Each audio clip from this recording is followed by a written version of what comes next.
તો આખરે જે રીતે ગુજરાતની અંદર એક કમળ ખૂટી ગયું અને જે રીતે વિચાર્યું હતું કે 400 પારના નારા લાગ્યા પરંતુ 300 સુધી પણ ન પહોંચી શક્યું એનડીએ, એવું તો શું થઈ ગયું તેના ઉપર આજે ચર્ચા કરવી છે. આપણી સાથે રત્નાબેન વોરા જોયા છે, પ્રવક્તા છે કોંગ્રેસના. આપણી સાથે કિંજલ દેસાઈ જોડાયા છે, રાજકીય વિશ્લેષક છે. આપનું સ્વાગત છે. અને અમિતાભ શ્રીવાસ્તવ સિનિયર પત્રકાર છે કે જે પણ આપણી સાથે જોડાયા છે. અમિતાભજી, આપકા ભી સ્વાગત है जीएसटीवी में.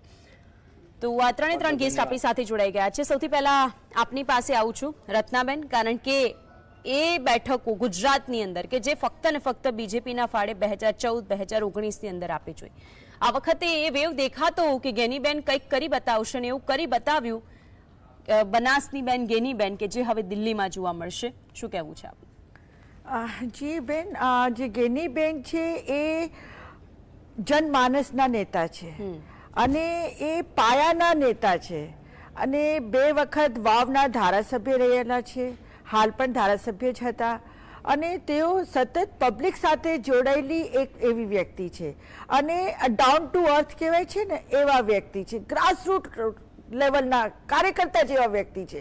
પરંતુ પક્ષે એમના ઉપર વિશ્વાસ મૂક્યો અને વિશ્વાસની સાથે સાથે પક્ષે એમને એક આશાની કિરણની જેમ જોયું અને એ જ રીતે આપ જોઈ શકો છો કે જે રીતે ગેનીબેનનું ચૂંટણી પ્રચાર શરૂઆત થઈ ત્યારથી જ ગેનીબેન માટે તો ભારતીય જનતા પાર્ટીના પણ લોકો કહેતા હતા, વિશ્લેષકો પણ કહેતા હતા અને અમને તો 100% વિશ્વાસ હતું જ કે ગેનીબેન આ સીટ નીકાળશે જ. અને ગેનીબેન એક સામાન્ય પરિવારમાંથી, પછાત વર્ગમાંથી આવેલા એક મહિલા છે અને એમણે બતાવી દીધું કે લોકસભા જેવી સીટમાં જ્યાં કરોડોનું ખેલ થઈ જાય છે ત્યાં માત્ર એક સામાન્ય પરિવારની મહિલા, મધ્યમ વર્ગીય મહિલા ફક્ત ને ફક્ત પબ્લિકના કામો કરીને, પબ્લિકની આવાજ ઉઠાવીને, પબ્લિકની વાત કરીને આજે સંસદ સુધી જઈ શકે છે અને અમારા માટે તો આ ખૂબ જ માનની વાત છે.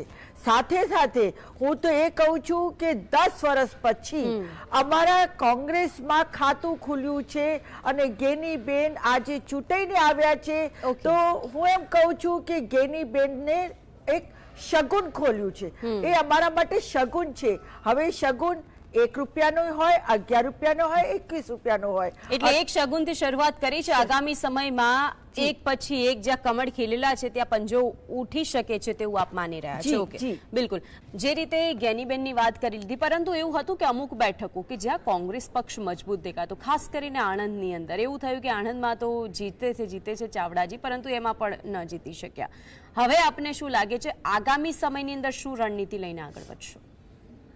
રણનીતિનો સવાલ જ્યાં સુધી ગુજરાતનું છે તો ગુજરાતના કાર્યકર્તાઓ હવે વધારે જોમ અને વધારે ઉત્સાહથી અમારા ગુજરાત પ્રદેશના માનનીય શ્રી શક્તિસિંહ ગોહિલ જે પ્રમુખ છે એમના નેતૃત્વમાં કામ કરશે. અને જે રીતે આજે કેન્દ્રમાં સરકાર, ભલે મારા વિશ્લેષક બેને કીધું કે એનડીએની સરકાર બની રહી છે, પરંતુ મને નથી લાગતું, એટલે સ્પષ્ટ રીતે કહેવું માંગુ છું કે જે રીતે કેન્દ્રમાં સરકાર હવે ઇન્ડિયા બનાવી શકે છે એ પોઈન્ટ ઓફ વ્યૂથી લોકોમાં અને ખાસ કરીને ગુજરાતમાં કાર્યકર્તાઓમાં, કોંગ્રેસના કાર્યકર્તાઓમાં વધારે ઉત્સાહ, વધારે જોમ અને વધારે એનર્જી જોવા મળશે. આપ સમજી શકો છો કે 30 વર્ષથી કોંગ્રેસ ગુજરાતમાં ના હોવાના કારણે કોંગ્રેસનો કાર્યકર્તા થોડો ધીમો પડ્યો છે ખરી, પરંતુ આજની તારીખમાં પણ કોંગ્રેસના કાર્યકર્તામાં જે લોહી છે ને એની અંદર કોંગ્રેસનું જ લોહી વધી રહી છે અને એ જ વહે છે. અને એટલા જ માટે આટલા બધા અમારા નેતાઓ આજની તારીખમાં બીજેપીમાં જોવા જઈએ તો 80% નેતાઓ તો કોંગ્રેસમાંથી ગયેલા છે. આટલા બધા નેતાઓ ગયા છતાંય અમારા કાર્યકર્તા હકબંધ રહ્યા છે અને કાર્યકર્તાઓએ જે રીતે આ ચૂંટણી લડી છે, ઠીક છે, હાર જીત એક અલગ વસ્તુ છે, એકને જીતવું છે તો નિશ્ચિતપણે બીજાને હારવું છે, પરંતુ જે રીતે જે જોમથી રત્નાબેન કદાચ આપે સાચવી રાખ્યા હોત તો ગયા ન, આપને ખબર છે આપના રાખવાનો સવાલ નથી. તમે ઈડી નું ડર બતાવો, સીબીઆઈ નું ડર બતાવો, ઇન્કમ ટેક્સ ની નોટિસો આપો, પછી બીજું કંઈક ભય બતાવો ને પછી કંઈક લાલચ બતાવો ને તમારી પર અઢળક રૂપિયા છે, એ બધા અઢળક રૂપિયાની પોટલીઓ ખોલી દો ને ટોપલીઓ ખોલી દો તો પછી કોઈ પણ જઈ શકે છે. એમાં કોઈ એમની વ્યક્તિગત લાલસા તેમને નડી ગઈ. કાર્યકર્તા હકબંધ છે. વ્યક્તિગત લાલસા એમની અને આ બધા ડરના કારણે આપે કહ્યું તે પ્રમાણે એવું ગયા છે. હા, કોંગ્રેસ અને ઇન્ડિયા એલાયન્સ એ આ જે બેઠકો અત્યારે આ વખતે ગુજરાતની અંદર લડ્યા, ઇન્ડિયાને આપ ભેગું મળીને લડ્યું. દિલ્હીની અંદર આપની સ્થિતિ સમક્ષ હતી કે ઘણી બધી મહેનત કરી પરંતુ ત્યાં રંગ ન લાવી. રાહુલ ગાંધી કે જે રાયબરેલીથી ખૂબ સારા મતોથી જીતી ગયા, જે તેમની ન્યાય યાત્રા, ભારત રોકુ યાત્રા, બધી જે યાત્રાઓ હતી, શું તે સફળ કરી ગઈ એવું લાગે છે આપને? 100% માનસીબેન. અને હું મારી વાત શરૂ કરતા પહેલા બોલું છું કે ભારતની જનતા બધું સ્વીકારી શકે છે, પરંતુ છલ, કપટ, ફરેબ, झूठ અને અહંકાર એ નથી સ્વીકારી શકતું. એક બાજુ નરેન્દ્ર મોદીજીની છબી છે ભગવાનથી પણ ઉપર બનાવવાના પ્રયત્ન કર્યા અને બનાવ્યાનો એકદમ તખ્તું ગોઠવાઈ ગયું. અને નરેન્દ્ર મોદીજી જાણે કે રામથી પણ ઉપર છે કે હમ રામ કો લાયે હૈ એવી વાત જ્યારે કરી ત્યારે આપ જોઈ શકો છો કે અયોધ્યા ફૈઝાબાદમાંથી પોતે હારી ગયા છે ભારતીય જનતા પાર્ટી. તો એનો મતલબ એ છે કે જે રાજકારણ છે અને જે ધર્મ છે, રાજકારણ અને ધર્મને ક્યારે મિક્સ ના કરવું જોઈએ.